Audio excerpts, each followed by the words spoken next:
Good afternoon, everybody. I'm Rick Lafayette, Barre, Vermont native, and residing in Cabot, and I'm a political activist. Some of you know me, some of you don't.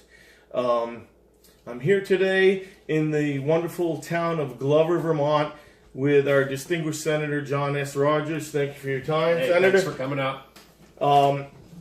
We're here because myself and some of my brothers and sisters around the state, we didn't feel that we could find a viable candidate for the governor of Vermont coming up, the election. So our association with John through the our Second Amendment rights activism, that led us to him, and just the fact that we know he's a stand-up guy. He's been in Vermont, hardworking Vermonter, and I don't know, we just think that you'd be a good leader for our state. So we're here. We went to John and asked him if he would run for governor, and he just said he couldn't do it at this time, and we really wanted him to do it. So we threw in the idea of a write-in to get him on the ballot for the Democratic primary, and he said, if you can get enough write-in votes, I'll do it. And I'll let you explain to us, John, about that whole thing and how this got off the ground, because it's starting to pick up some steam, and that's why we're doing these videos, because we want to get this done. Sure. Yeah, and it's pretty amazing to see the buy-in from folks and all the folks that I've heard from around the state. So, yes, originally, early on in the, before petitions were due in for statewide and Senate and House candidates, a whole bunch of people from around the state asked me if I would consider a run. And I told them I would consider it, but there was a lot to think about. And long story short, I decided that I could not afford to take a whole summer off and run a statewide campaign. So I decided to stick with running for my Senate seat for the District of Essex-Orleans, and running my business, which I run a small construction business. I do stonework and excavation. And my son and I also have a startup hemp business. So plenty to do with the Senate campaign.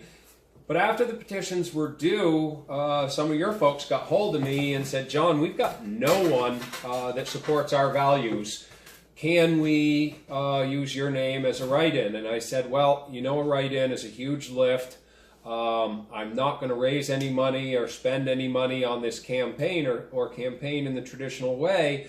And I was amazed that your folks were just undeterred and said, thank you, thank you, thank you. All we need is your name. We will do the work. Yeah. And I got to say, I'm very impressed with the work that they've done and the a huge amount of positive feedback I've been getting from around the state. Well, we're pushing pretty hard. We think you're a great candidate and a great person, and we're concerned that we're losing some of the values and some of the traditions and the way of life that you and I grew up with. And we know times change and everything, but some of it's slipping away and some of it's going away really fast. And we just can't sit by and do nothing. We could not sit by and do nothing. I got a couple of phone calls, and next thing you know, we've got a group of people, and we're pushing this, and we're really happy that you agreed to it, and it's taken off. And people say it's a long shot, but that's why we're doing this right now.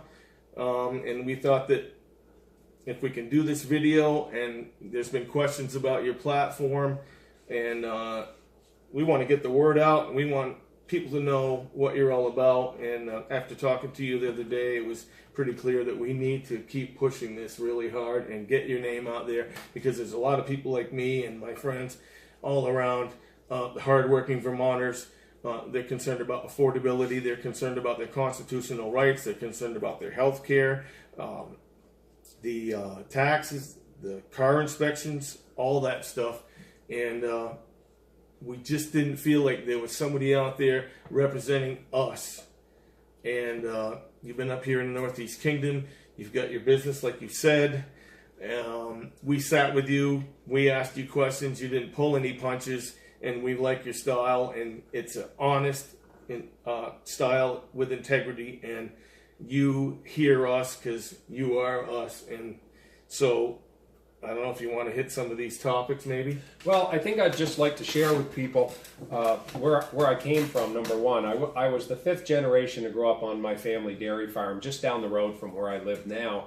And I think sometimes some folks have framed me as not accepting people from other places, and that couldn't be farther from the truth. My family has always had an open door policy. When we grew up on the farm, we always had people in and around the house. My grandmother actually started taking guests, summer guests, back in the 60s after one of our friends from Connecticut told her, Ruth, you always have a house full of people. You should really start charging them something to stay here. And she did, and she was a pioneer in agritourism.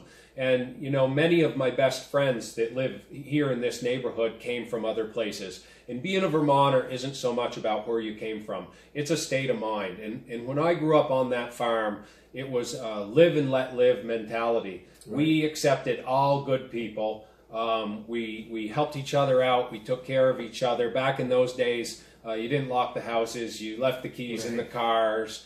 You never worried about any of that stuff. And so you're right. Things have changed, some for the better, some for the worse. But one of the reasons I got involved in politics is because I felt those things slipping away as well. And I think as a Vermonter, as a House representative for 8 years and as a senator for 6 years, I have tried to protect those values that are good and wholesome and important to Vermonters. Right. And that's what I would want to continue to do. Yeah. Well, I know myself, and I'm sure you know these people that you speak of. A lot of people moved here from a different state to experience that, what Vermont has been to us our whole life.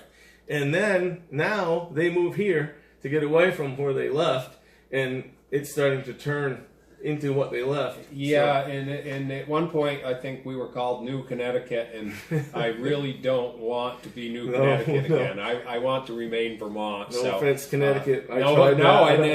And quite frankly, a lot of my best friends live in Connecticut, have summer places around here. I know a bunch of folks who've moved up from Connecticut, great folks. Tons of families years ago moved from here down to Connecticut because of all the manufacturing and the good jobs. Right. And now a lot of their kids and grandkids are coming back to have a summer home or to move back to Vermont, and that's great to see. But we really want to remain Vermont. And one of my best friends is originally from New Jersey, and he had a saying. He came up in the late 60s, and his saying was, "Many are called and few are chosen." And so when he moved up, tons of young folks were moving up out of the city, and after their first Vermont winter, a whole bunch of them went home. But he's stayed here right along, and is just a wonderful Vermonter, no matter where he was born. And we're glad to have all of those folks contribute to the fabric of the Vermont community.